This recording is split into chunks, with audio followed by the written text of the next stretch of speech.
Hello everyone, my name is Derek and welcome to the Netflix Knowhow, the movie review show here to help you stop browsing and start watching. Today we are going to be taking a look at the 80s action comedy The Man with One Red Shoe, the indie dramedy Win It All, and the animated fantasy adventure Trolls. So grab some chicken wings, grab a towel, and let's jump on into the Netflix verse. First up is The Man with One Red Shoe, an action and adventure movie directed by Stan Dragoti and starring Tom Hanks and Laurie Singer. The Netflix synopsis reads, two factions of the CIA trail Richard, a classical violinist who's picked out of a crowd and accused of being a spy because he wears one red shoe. I can't help but imagine this is how the CIA would operate if it was run by a paranoid stoner. The Man with One Red Shoe is actually an American remake of the French farce The Tall Blonde Man with One Black Shoe, which makes me wonder, are red shoes a normal thing in France? While I have not yet seen the original French incarnation, I have read that it is superior to this version, and that's probably a good sign because I enjoyed this adaptation quite a bit. The gist of it, from what I could gather, is that the CIA is attempting to locate a drug-dealing traitor within the organization and mistakenly targets a completely average musician as a potential spy and person of interest, played by Tom Hanks. Interestingly enough, the red shoe referenced in the title is a complete red herring that doesn't serve any useful purpose to the plot and is really just an arbitrary deal to single out Richard from the crowd in the beginning of the movie. What follows is a hilarious game of cat and mouse, where the cat is trying its darndest to catch that pesky little rodent, and the mouse is completely oblivious to everything that's going on around it. This film employs some of the funniest uses of dramatic irony that I have ever seen. While we know that this supposed person of interest is nothing more than an awkward average citizen, the CIA is completely convinced that he is somehow involved in this underground drug smuggling deal, and they are completely hellbent on extracting every bit of information from him that they possibly can. They bug his phones, break into his house, destroy and rebuild every last piece of furniture he owns, infiltrate his dentist, trail him with a fake ambulance crew, investigate his sewer runoff, and even attempt to seduce the poor guy with their sexiest blonde agent. I have to admit, these guys are really dedicated to their job. But yet they're so incompetent that I would not be surprised if they couldn't recognize a snake if it wrapped itself around their neck and strangled them to death. For me, the best gag in the movie comes from Tom Hanks having to flush his toilet over and over and over again, which makes sense when you watch it, but for the CIA, they're only hearing what's going on, and it results in one of the best comic scenes that I have ever seen in my life. The film is constantly toying with the relationship between what is known to some versus what is known to others, and the disconnect of information between the two sides results in a perfect environment for comedic timing and effects. Sadly, the actual characters and story are both a bit lacking. The film sacrifices interesting characters and a coherent plot in favor of an energetic humor that rarely lets up, and so there isn't any real substance to hold on to by the time the whole thing is over, and you might be left wondering what exactly all the hubbub was about to begin with. There's a subplot about the main female agent, played by Laurie Singer, who slowly falls in love with Tom Hanks' character by the end of the film, which works on paper, but it doesn't really work here because they didn't give enough time to develop the relationship between the two. And so by the time that she ends up betraying her mission and the CIA, it doesn't make any sense and it just comes off as a complete act of unmotivated randomness. The train really starts to derail after that, and the ending is just an incoherent mess of action and rushed plot resolutions that really don't make any sense and left me scratching my head in complete bewilderment. At the end of the day, it might not be a particularly deep or memorable film, but the comedic and visual energy alone hold it together just well enough that it makes it worth your while to try on this funny colored shoe, if only for an afternoon. Thumbs up. Next up is Win It All, a Netflix original comedy written and directed by Joe Swanberg and starring Jake Johnson, Joe Lo Truglio, Aislinn Derbez, and Keegan-Michael. The Netflix synopsis reads, after losing $50,000 that wasn't his, gambling addict Eddie starts to rebuild his life, but an unwelcome surprise pushes him toward his old ways. Dang it, Eddie, you had one job. Don't open the bag. God. Win It All is a frustrating movie for me, because it is a good movie. I recognize that. But it also feels kind of lightweight.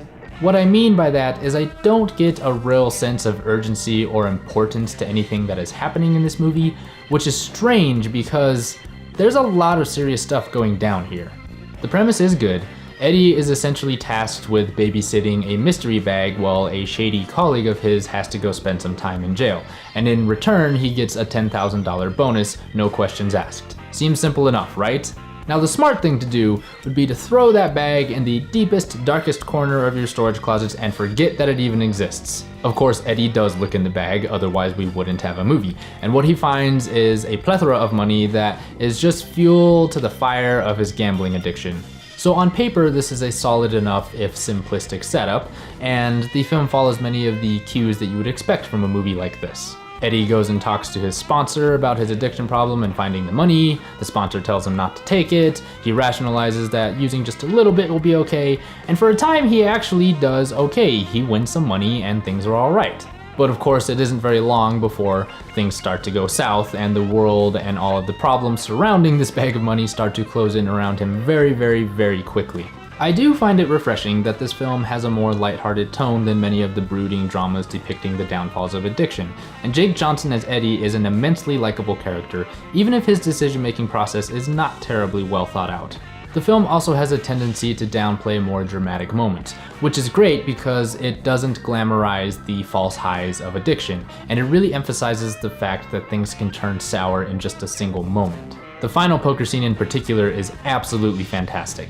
It's just the camera on Eddie, and Jake Johnson's performance is a stellar piece of intensely withdrawn nerves. So with all of these good things to say, why is this a frustrating movie for me? The biggest problem I have is that it just really didn't leave any kind of emotional impact on me. Eddie goes through a lot of ups and downs throughout the course of the film, and while I feel like I should have been affected by these moments, I just really wasn't feeling it. Maybe some of that has to do with my lack of sympathy for his bad decisions and the resulting negative consequences, but I think a lot of it is very much summed up in my thoughts on the ending of this movie. Mild spoiler warning ahead. In short, he gets away with it. And not by like the skin of his teeth either. He just goes in, wins the money like a boss, there's a Deus Ex Machina moment for some reason, and then bam, everything is hunky-dory. The movie ends after that, and all I could think to myself was, wait, that was it? He doesn't ever have to face any permanent consequences to his actions. It's all just a lot of build-up to something that we're expecting is going to happen eventually, and then it never actually does. It's just frustrating because this is still a really good movie.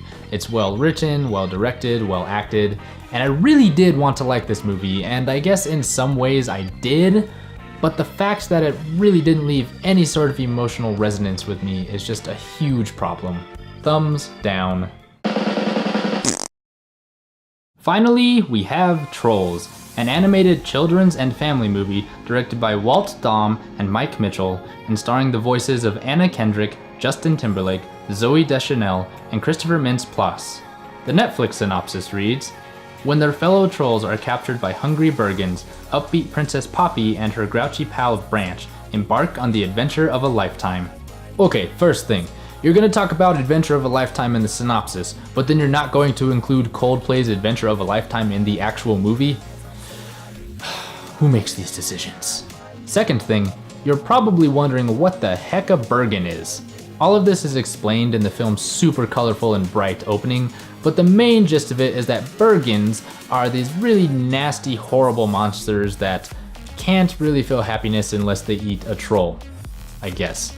As you can imagine, the trolls and Bergens have a strained relationship at best.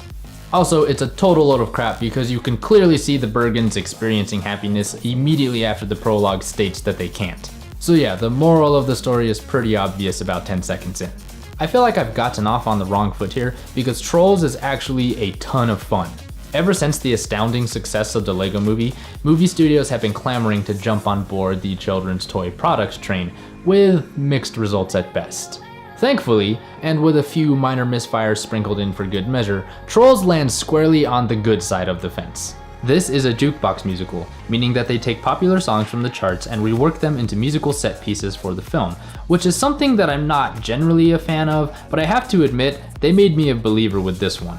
Every musical number is brimming with creative energy and colorful animation, and the songs that they chose were all thematically relevant and spot on for the particular emotion that they were going for. The highlight is easily a rendition of Cyndi Lauper's True Colors, which is beautiful and touching and honestly perfect in every single way. The creative energy of the film as a whole was phenomenal, and I was actually really surprised by how unexpected and funny some of the jokes and humor in this movie was. The main characters are very well developed, and they're given good motivations and strong backstories that really had me caring what was going to happen to them at the end of the story. I can't believe I'm saying this, but I never thought I would be so invested in a kid's doll with a crazy hairdo. Unfortunately, it's not all sunshine and rainbows in the land of wherever it is that they live. The plot is somewhat predictable, and as I mentioned before, the overall theme of finding happiness in yourself and those around you is something that's slapped in your face at nearly every turn in this movie. There's also a really lazy and contrived plot twist that leads to the entire troll village getting captured by the Bergens, and I was not buying it for a second. One other thing that I noticed is that the film does draw heavily from other sources of popular media, which isn't necessarily a bad thing, I guess. But I was just a little disappointed that they relied so heavily on references rather than coming up with something original, especially considering all the wonderful original things that they did come up with for this movie. Overall though, I have to admit that I was completely taken by surprise with Trolls. I can't say that I went into this movie with the highest of expectations because, well, it's about a creepy little children's doll, but I will admit that this movie erased any and all doubts that I had by the end. This is a great family movie that I think anyone of any age will be able to enjoy. Now, can we please stop with the trend of making movies out of children's toys? Please? Thumbs up. As always, thank you all so much for tuning in and watching. I really appreciate it. Still haven't gotten the Twitter account set up yet, so I'll keep you updated on that and let you know when that's up and running. I also have a Facebook page, so you can head on over to Facebook and follow me there for updates. If you liked this video, be sure to like and subscribe down below. And if you've seen these movies or you have any suggestions or anything, please feel free to leave a comment below. I'd love to hear your feedback, love to hear your thoughts.